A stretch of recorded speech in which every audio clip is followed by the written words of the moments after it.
నమస్కారం టీవీ8 న్యూస్ కి స్వాగతం. హెడ్లైన్ చూద్దాం. ఏపీ ప్రభుత్వం సంచలన నిర్ణయం. రాష్ట్రంలో సిబిఐకి అనుమతి. ఈ మేరకు ఉత్తర్వులు కూడా జారీ.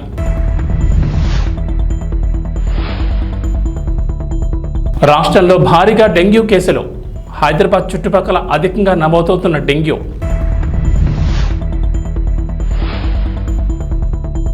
అర్హులైన రుణమాఫీ కాలేని వారికి గుడ్ న్యూస్. రేవంత్ సర్కార్ గుడ్ న్యూస్. మండల కేంద్రాల్లో నోడల్ అధికారులు.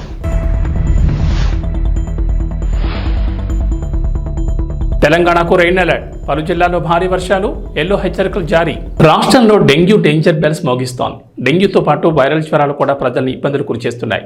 చికెన్ గున్యా, మలేరియా కేసులు నమోదవుతున్నాయి. పట్నం పల్లె అన్న తేడా లేకుండా అన్ని ప్రాంతాల్లోనూ జ్వరాలు విజృంభిస్తుండటంతో హాస్పిటల్స్ రోగులతో కిటకిటలాడుతున్నాయి. అన్ని ప్రభుత్వ ఆసుపత్రుల్లోనూ ఓపీ సగటున 10 నుంచి 30% వరకు పెరిగినట్లు అధికారులు తెలిపారు. దాదాపుగా ప్రైవేట్ హాస్పిటల్స్లోనూ అదే పరిస్థితుంది. వర్షాలు కురుస్తుండటంతో గత 20 రోజులుగా జ్వరాల బారిన పడుతున్న వారి సంఖ్య అంతకంతకు పెరుగుతోంది. గత 2 నెలలుగా తెలంగాణలో జలుబు, దగ్గు, శ్వాసకు సంబంధించిన వ్యాధులు విస్తరిస్తున్నాయని అధికారులు తెలిపారు. వర్షాల కారణంగా కొన్ని రోజులుగా పారిశుద్ధ్యం లోపించింది. దీంతో దోమల వ్యాప్తి విపరీతంగా పెరిగింది. ఫలితంగా డెంగ్యూ, మలేరియా, కన్యా వంటి జ్వరాలు విస్తరిస్తున్నాయి. ప్రధానంగా హైదరాబాద్తో పాటు చుట్టుపక్కల జిల్లాలైన రంగారెడ్డి, మేడ్చల్, సూర్యాపేట, నల్గొండ, ఖమ్మం జిల్లాల్లో డెంగ్యూ కేసులు ఎక్కువగా రికార్డు అవుతున్నట్లు తెలంగాణ వైద్య ఆరోగ్య శాఖ అధికారులు తెలిపారు. ఈ ఏడాది ఇప్పటివరకు 4,395 డెంగ్యూ కేసులు నమోదు కాగా అందులో 3వ వంతు హైదరాబాద్ నగరంలోనే నమోదైనట్లు తెలిసింది. అనధికారికంగా ఈ కేసులు అంతకు 10 రెట్లు అధికంగా ఉంటుందని అధికారులు అంచనా వేస్తున్నారు. అర్హులైన రుణమాఫీ కాలేదా? వీరికి రేవంత్ సర్కార్ గుడ్ న్యూస్ చెప్పింది. తెలంగాణ ప్రభుత్వం 2 లక్షల పంట రుణమాఫీ పథకం అమలు చేసిన సంగతి తెలిసిందే. 3 విడతల్లో లబ్ధిదారుల ఖాతాల్లో డబ్బులు జమ చేశారు. జూలై 18న తొలి విడతలో 1,00,000 లోపు, జూలై 31న 2వ విడతలో 1,50,000 లోపు, ఆగస్టు 30న 3వ విడతలో 1,50,000 నుంచి 2 లక్షల వరకు రైతులు రుణాలు మాఫీ చేశారు. అయితే చాలా మంది రైతులకు అర్హులైనప్పటికీ రుణమాఫీ సొమ్ము జమ కాలేదు. కొన్ని సాంకేతిక సమస్యల కారణంగా రుణమాఫీ సొమ్ము రైతుల ఖాతాల్లో జమ కాలేదని వ్యవసాయ శాఖ అధికారులు తెలిపారు. మొత్తం 31 సాంకేతిక కారణాలు గుర్తించి వాటికి పరిష్కార మార్గాలను కూడా వ్యవసాయ శాఖ అధికారులు ప్రభుత్వానికి నివేదించారు. ఈ నేపథ్యంలో అర్హులైన రైతు రుణమాఫీ కాని రైతులకు సీఎం రేవంత్ రెడ్డి ప్రభుత్వం గుడ్ న్యూస్ చెప్పింది.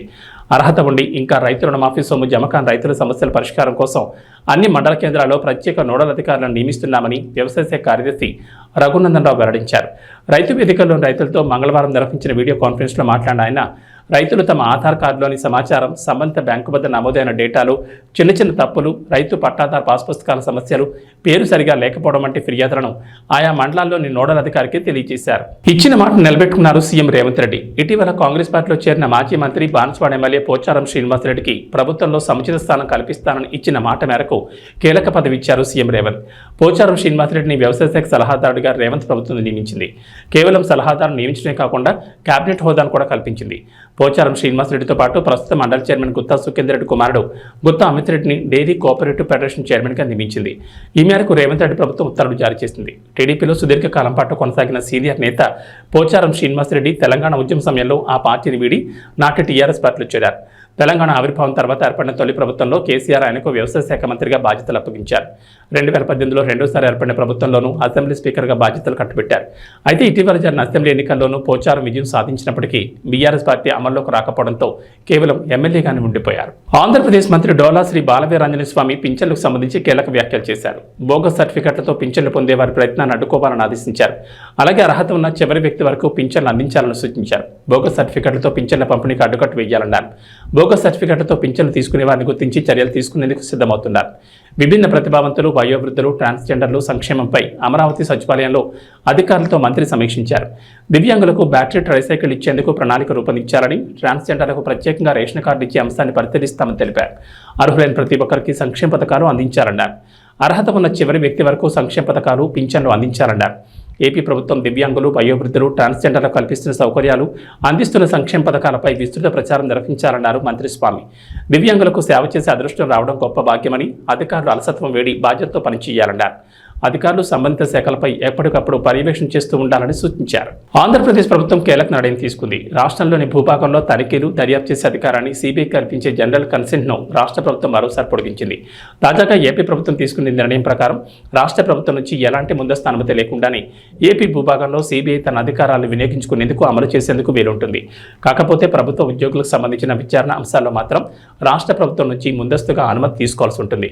ఢిల్లీ స్పెషల్ పోలీస్ ఎస్టాబ్లిష్మెంట్ చట్టం 1946లోని సెక్షన్ 6 ప్రకారం దేశ రాజధాని ఢిల్లీ, కేంద్రపాలిత ప్రాంతాలు, దేశంలో రైల్వే శాఖ పరిధిలోని భూభాగం మినహా ఎక్కడైనా సిబిఐ దాడులు దర్యాప్తు చేయాలంటే ఆయా రాష్ట్ర ప్రభుత్వాలు సాధారణ సమ్మతి ఇవ్వాల్సి ఉంటుంది. రాష్ట్రాల భూభాగంలో సిబిఐకి పరిధి కల్పించాల్సి ఉంటుంది. ఏపీ ప్రభుత్వం గతంలో కొన్ని నెలలు మినహా ఎప్పటికప్పుడు ఈ సమ్మతిని పొడిగిస్తూ వస్తోంది. మెగాస్టార్ చిరంజీవి పుట్టినరోజు అంటే మెగాభిమానులకు అంతకంటే పెద్ద పండుగ మరొకటి ఉండదు. అందులో చిరుకి పద్మవిభూషణ్ వచ్చిన ఏడాది, పవన్ కళ్యాణ్ డిప్యూటీ సీఎం అయిన ఏడాది కావడంతో ఈసారి సంబరాలు అంబరాన్ అంటేలా ప్లాన్ చేస్తున్నారు మెగా ఫ్యాన్స్. పైగా థియేటర్లో కూడా మెగా సెలబ్రేషన్స్ చేసుకునేందుకు చిరు కెరీర్ లో ఇండస్ట్రీ హిట్ అయిన ఇంద్ర సినిమాను ఆగస్టు 22న రిలీజ్ చేస్తున్నారు. వైజయంతి మూవీస్ నిర్మించిన ఈ సినిమా అప్పట్లో సంచలన విజయం సాధించింది. మరి ఈ చిత్రం గురించి ఓ ఆసక్తికర విషయం గురించి చూద్దాం. ఇంద్ర సినిమా షూటింగ్ సమయంలో జరిగిన విషయాలను నటుడు రాజా రవీంద్ర ఓ ఇంటర్వ్యూలో పంచుకున్నారు. ఇంద్ర సినిమా సమయంలో director B Gopal, junior NTR, Allari Ramudu cinema songs shooting కోసం స్విట్జర్లాండ్ వెళ్ళిపోయారు. అప్పుడు ఇంద్ర సినిమా ఫ్లాష్ బ్యాక్ మొత్తం చిరంజీవి గారే డైరెక్ట్ చేశారు. ఫ్లాష్ బ్యాక్లో హోమం సీన్, సాంగ్, ఆ ఎపిసోడ్స్ అన్ని చిరునే డైరెక్ట్ చేశారు. ఆ ఎపిసోడ్స్లో నేను లేను కానీ షూటింగ్ టైంలో అక్కడే ఉన్నాను అంటూ రాజా చెప్పారు. అలానే ఎండలు లెక్క చేయకుండా చిరు షూటింగ్ చేసిన విషయాలను కూడా చెప్పారు. అది మే నెల, ఫుల్ ఎండలు. ఆ సమయంలో క్యారవాన్ నుంచి బయటకు కాలు కూడా నేను పెట్టలేకపోయాను. కానీ చిరు అక్కడే ఎండలో కూర్చుని హోమం చేసే సీన్లో యాక్ట్ చేశారు. ఒంటి మీద చొక్కా కూడా లేకుండా కేవలం ఒక టవల్ మాత్రం వేసుకుని అలా 29 రోజుల పాటు మే నెలలో షూటింగ్ చేశారు.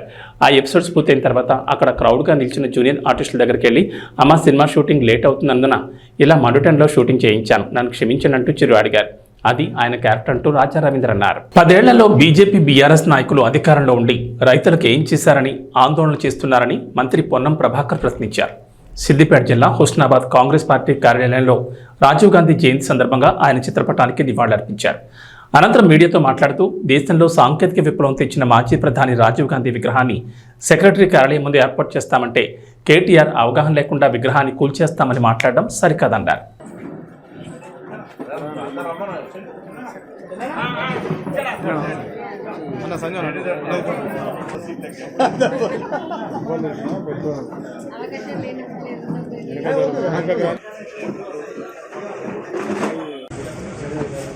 ప్రతిపక్షాలు రైతాంగాన్ని కన్ఫ్యూజన్ చేసేటువంటి ఒక ప్రక్రియ స్టార్ట్ చేశారు. కాబట్టి తెలంగాణ రైతాంగానికి మీరెక్కడ ఆందోళన చెందొద్దు, రైతు రుణమాఫీ పూర్తిగా అందరికీ చేస్తామనే మాట మనం చేస్తాం. ఎవరికైనా ఈ 3 విడతలల్లా రైతు రుణమాఫీ కాకపోతే మీరు మండల రెవెన్యూ కార్యాలయంలో, మండల పరిషత్ ఆఫీసులో, మీ అగ్రికల్చర్ ఆఫీసర్ దగ్గర మీ అప్లికేషన్ పెట్టండి. 2018 డిసెంబర్ 12 కంటే ముందు లోన్ తీసుకొని ఉన్నటువంటి వాళ్ళ అమౌంట్ ఎంతమంది ఉన్నా అది లోన్ మాఫీ కాదు, నిబంధనలలోనే ఉంది. 2023 డిసెంబర్ 9 తర్వాత ఈ 8 నెలల ఎవరైనా లోన్ తీసుకుంటే కూడా మాఫీ కాదు. అంటే డిసెంబర్ 9 కంటే ముందు 2023, డిసెంబర్ 12 2018 తర్వాత లోన్ తీసుకున్న వాళ్ళకు ఎవరికైనా మాఫీ కాకపోతే మా ప్రభుత్వం బాధ్యత. టీఆర్ఎస్ పార్టీ లోన్ మాఫీ యొక్క విధానం ఏ విధంగా రైతులకు న్యాయం జరగలేదని తెలుసు. రైతుల పట్ల లోన్ మాఫీ చేస్తామన్న హామీని అమలు చేయని టీఆర్ఎస్ పార్టీ ఒకవైపు అయితే, అసలు రైతులకు సంబంధించి కేంద్రంలో అధికారంలోకి వచ్చిన తర్వాత మేము గతంలో 2005-6లో దేశం మొత్తం ₹1,00,000 లోన్ మాఫీ ఒకటేసారి చేసినాం. దాని తర్వాత దేశంలో చరిత్రలో 29 రాష్ట్రాల్లో ఏ రాష్ట్రం చేయని విధంగా ధైర్యంగా ఎన్నికల్లో మాట ఇచ్చిన విధంగా ఇలా లోన్ మాఫీ చేసినాం. ప్రశంసించాల్సిన వాళ్ళు విమర్శిస్తూ ఉన్నారు, విమర్శించాల్సిన వాళ్ళు ఇద్దరు కలిసి విమర్శిస్తూ ఉన్నారు. బీఆర్ఎస్ టీఆర్ఎస్ వాళ్ళు ఇద్దరి గొంతు, ట్యూనింగ్, సాంగ్, డ్యాన్స్ అంతా కూడా ఇద్దరు ఒకటే ఉంది. దీన్ని బట్టి రైతులు అర్థం చేసుకోండి. కేంద్రం ఏమి ఇవ్వలే రైతులకు. రాష్ట్రంలో టీఆర్ఎస్ పార్టీ 10 ఏళ్ళ అధికారం ఉన్నప్పుడు రుణమాఫీ ఏ విధంగా చేసిందో మీ అందరికి కొత్తగా నేను చెప్పే అవసరం లే. ఖాళీ ఉన్నది అక్కడ నేను ఎవరైనా విగ్రహం తీసేసి పెట్టినా వాళ్ళ ప్రభుత్వం వస్తే కూల్చేస్తా ఉంటారు. రమ్మని వాళ్ళ ప్రభుత్వం రాదు కాబట్టి అట్లా అంటారు ఎవరైనా. ఇప్పుడు మేము అక్కడ విగ్రహం దిగలే, ఎవరిని బాధ పెట్టలే. కేటీఆర్ బాధ కలిగి ఉంటే దిగమింగుకో, ప్రజలు ఓడగొట్టారు తప్పది. మేము ఓడగొట్టినప్పుడు మాకు కూడా బాధ కలిగింది. మేము దిగమింగుకున్నాం 10 సంవత్సరాలు ప్రతిపక్షంలో, ఏది పడితే అది మాట్లాడలే, బాధ్యత వ్యవహరించడం. మీరు కూడా బాధ్యత గల ప్రతిపక్షంగా వ్యవహరించు. రాగానే కూలగొడతా అంటే ఇటువంటి మాటలు ఇంకా అహంకారం తగ్గలే అనేటువంటి దాని పార్లమెంట్లో 0 సీట్లు ఇచ్చారు. ఇంకా తగ్గకపోతే ఎవరు ఏం చేయాలి? మహిళల పట్ల మాట్లాడుతున్న అసహన మాటలు చూస్తూ ఉన్నాం. విగ్రహాలు కూలగొడతానని మాట్లాడుతున్నాం. రాజీవ్ గాంధీ విగ్రహాన్ని టచ్ చేసే ధైర్యం ఉంటుందా ఎవరికన్నా? కాంగ్రెస్ అధికారం లేకపోతే కూడా, ఒకవేళ అధికారం లేకపోతే కూడా ఈ రాజీవ్ గాంధీ కొరకు దేశం కొరకు ప్రాణం చేసి ఏనా అవినీతి ఆరోపణలు జైలు ఉన్నాడా? ప్రాణం పోయింది, ముక్క దొరకలే, కనీసం అమానత్వం కూడా లేకుండా ఆ విగ్రహం పట్ల మాట్లాడుతా ఉన్నాం. ఒళ్ళు అన్ని దగ్గర పెట్టుకోమని కోరుతా ఉన్నాం. ఏది పడితే అది మాట్లాడితే నడవదు. అది రాజీవ్ గాంధీ విగ్రహం, మా నాయకుడి విగ్రహం. ఈ దేశంను 21వ శతాబ్దంలోకి తీసుకుపోవడానికి 18 సంవత్సరాలకే యువతకు ఓటు ఇచ్చిన నాయకుడు. ఈరోజు మనం వాడుతున్నటువంటి సెల్ ఫోన్, కంప్యూటర్తో సహా దేశంలో అత్యున్నతమైనటువంటి ఒక సాంకేతిక విప్లవాన్ని తీసుకొచ్చినటువంటి నాయకుడు.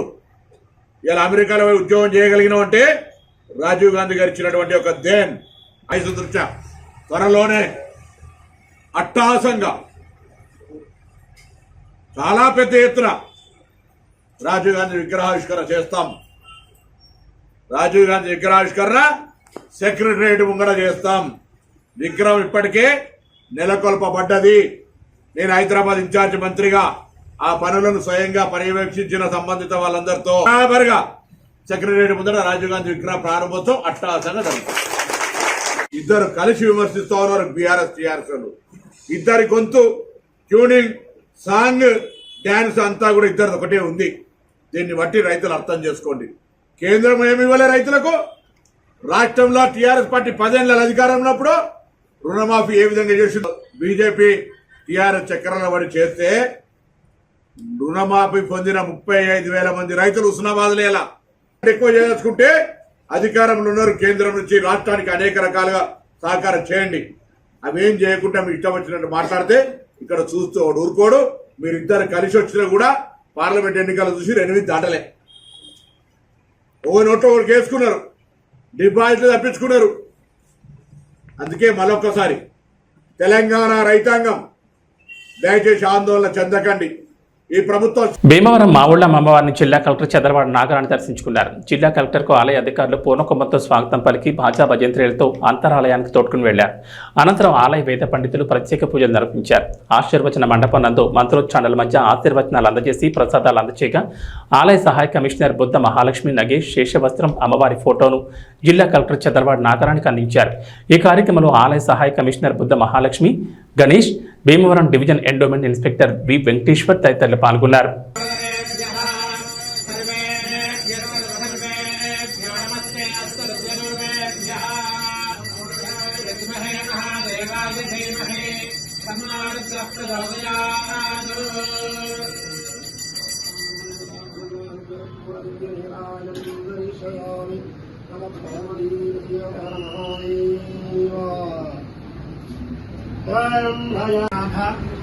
अपराध सहस्राणि क्रियन्ते अहर्निशं मया दासूहं इतिमां मत्वा क्षमस्व परमेश्वरी ग्रामदेवता स्वरूपिणी मावुल्लम्मा देवता भ्यो नमः साष्टांग अपराध नमस्कारां समर्पयामि.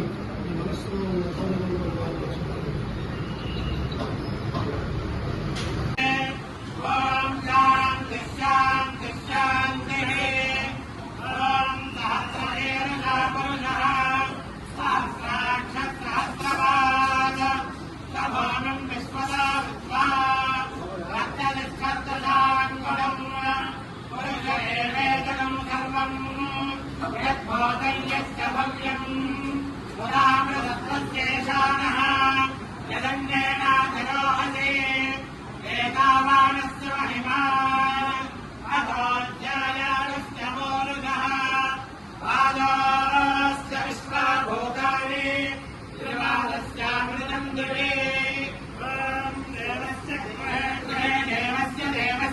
కేంద్ర హోంశాఖ సహాయ మంత్రి బండి సంజయ్ కుమార్ మరోసారి సంచలన వ్యాఖ్యలు చేశారు. లిక్కర్ కేసులో అరెస్టు జైల్లో ఉన్న కల్వకుంట్ల కవితకు కాంగ్రెస్ పార్టీ బెయిల్ ఇప్పించేందుకు ప్రయత్నిస్తోందని అన్నారు.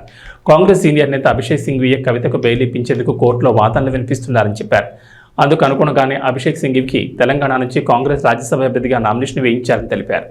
ఢిల్లీలోని కాంగ్రెస్ పెద్దలతో కేసీఆర్ మ్యాచ్ ఫిక్సింగ్ అయ్యారనడానికి ఇంతకంటే నిదర్శనం ఏం కావాలని ప్రశ్నించారు. కేసీఆర్ చెబితేనే కాంగ్రెస్ పార్టీలో ఎంపీ సీట్లు, ప్రభుత్వంలో మంత్రి పదవులు ఇస్తున్నారని తెలిపారు. ఈ విషయం తెలిసి కాంగ్రెస్ ఎమ్మెల్యేలు కేసీఆర్ ఫామ్ హౌస్కు క్యూ కడుతున్నారని వ్యాఖ్యానించారు. మహేశ్వరం నియోజకవర్గంలోని తుక్కుగూడ సమీపంలోని రావిరాల గ్రామంలో నిర్వహించిన సూర్యగిరి ఎల్లమ్మ బోనాల ఉత్సవాల్లో బండి సంజయ్ పాల్గొన్నారు. అమ్మవారిని దర్శించుకుని ప్రత్యేక పూజలు నిర్వహించారు. ఈ సందర్భంగా బీజేపీ రాష్ట్ర అధికార ప్రతినిధి వీరేందర్ గౌడ్, రాష్ట్ర నాయకులు అందెల శ్రీరాములు యాదవ్తో కలిసి మీడియాతో మాట్లాడారు. రావిరాల సూర్యగిరి ఎల్లమ్మ అమ్మవారిని దర్శించుకోవడం సంతోషంగా ఉందన్నారు. అందరూ సుఖ సంతోషాలతో ఉండాలని అమ్మవారిని వేడుకున్నారు. పదే పదే బీజేపీలో బీఆర్ఎస్ విలీనం చేసుకోబోతోందంటూ దుష్ప్రచారం నిర్వహిస్తున్న కాంగ్రెస్ నేతలు బండారం బయటపడిందన్నారు. కాంగ్రెస్ నేతలే కేసీఆర్తో మ్యాచ్ ఫిక్సింగ్ చేసుకున్నారు. కాంగ్రెస్ పార్టీ లిక్కర్ కేసులో కవితకు బెయిల్ ఇప్పించేందుకు ప్రయత్నిస్తుందన్నారు. కాంగ్రెస్ సీనియర్ నేత అభిషేక్ సింఘ్వి కవిత బెయిల్ కోసం కోర్టులో వాదిస్తున్నాడన్నారు. ఈ దేశం గురించి కానీ, ఈ దేశ ప్రజల పేద ప్రజల గురించి కానీ, ఈ దేశాన్ని రక్షించడానికి మేము ముందు ప్రవర్తించబడతాం. మంచి ఆలోచన వాళ్ళు కూడా సపోర్ట్ చేస్తారు.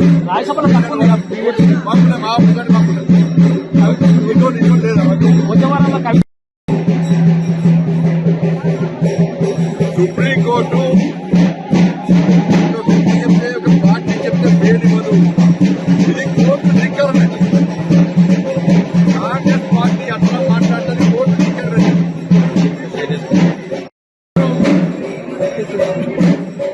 న్యాయవాదం చేయకరాని చేసుకోవచ్చు, ఓకేనా అనుకోవచ్చు. అందుకే ముందే అంటారు.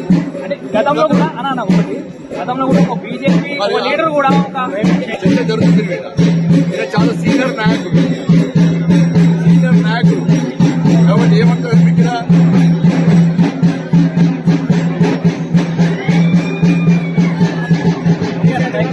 మాట్లాడదు. చాలా దుర్మార్గమైన సంఘటన. అందుకే ఈ దేశంలో హిందూ సమాజంలో రాబోయే పరిణామాలను మనం గుర్తిస్తుంది. హిందూ సమాజం జాగ్రత్తగా కావాల్సినటువంటి ఎవరైతే హిందూ సమాజం పట్ల, హిందూ ధర్మం పట్ల వాళ్ళ పట్ల అప్రమత్తంగా ఉండాల్సి వస్తుంది. హిందూ సమాజం సంఘటన కావాల్సిన అవసరం ఉంది. బంగ్లాదేశ్లో జరిగిన పరిణామాలు చూడాల్సిన అవసరం ఉంది. వీళ్ళు మాట్లాడలేరు, వాళ్ళు మాట్లాడుతున్న ముఖ్యంగా మనం ఏం చేస్తున్నామో ఒకసారి హిందువులు జాగ్రత్తగా ఎస్సీ వర్గీకరణను వ్యతిరేకిస్తూ వర్గీకరణ పోరాట సమితి ఆధ్వర్యంలో నిర్వహిస్తున్న భారత్ బంద్ కృష్ణా జిల్లా మచిలీపట్నం, పెడన, అవనిగడ్డ, కొడివాడ, పామర్రు, గన్నవరం జిల్లా వ్యాప్తంగా అన్ని నియోజకవర్గ మండలాల్లో బంద్ ప్రశాంతంగా జరుగుతోంది. పలు దళిత సంఘాల ప్రతినిధులు బంద్లో పాల్గొని మచిలీపట్నం నగరంలోని వర్తక, వాణిజ్య దుకాణాలు మూయించారు. తెల్లవారుజామునే ఆర్టీసీ బస్టాండ్ చేరుకున్న ఆందోళనకారులు డిపోల నుంచి బస్సులను బయటకు రాకుండా అడ్డుకున్నారు. బంద్ సందర్భంగా ఎటువంటి అవాంఛనీయ సంఘటనలు తవ్వలేకుండా డీఎస్పీ అబ్దుల్ సుభాన్ తన సిబ్బందితో ప్రధాన కూడళ్లలో భారీ బందోబస్తు ఏర్పాటు చేశారు.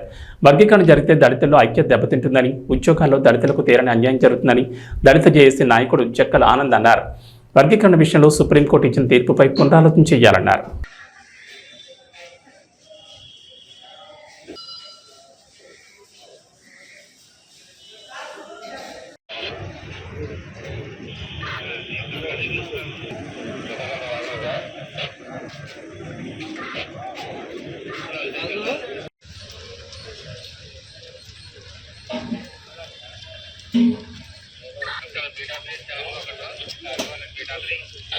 సీఎం గారు ఎక్కడ ఉన్నారు? లోపలికి వెళ్ళారా?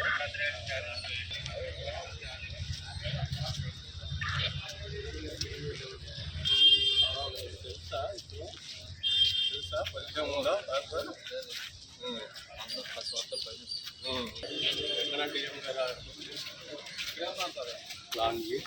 అదేదో 3 o'clock పినాకి.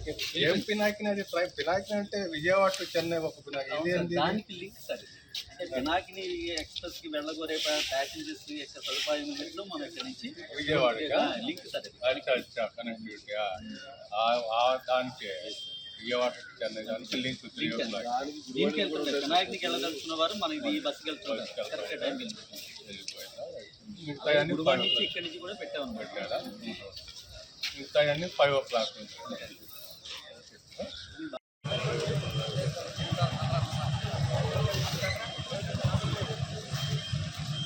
लाल దళితుల ఐక్యత, వర్ధిల్లాలి భారత రాజ్యాంగం, వర్ధిల్లాలి బాబాసాహెబ్ అంబేద్కర్ ఆలోచన విధానం.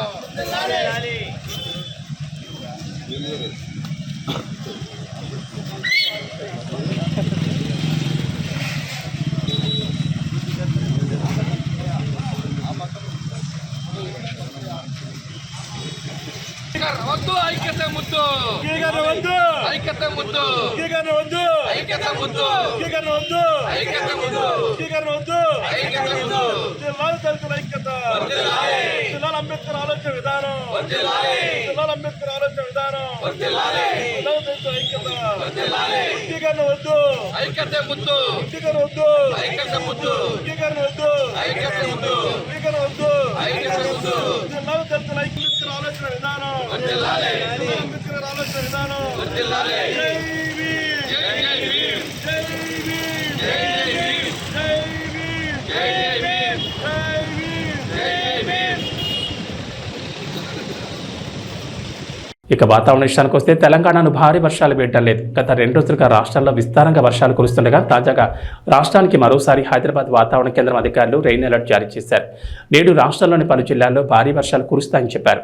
నైరుతి రుతుపవనాలు బలంగా ఉండడం, ద్రోణి ప్రభావంతో రాష్ట్రంలో విస్తారంగా వర్షాలు కురుస్తాయని వెల్లడించారు.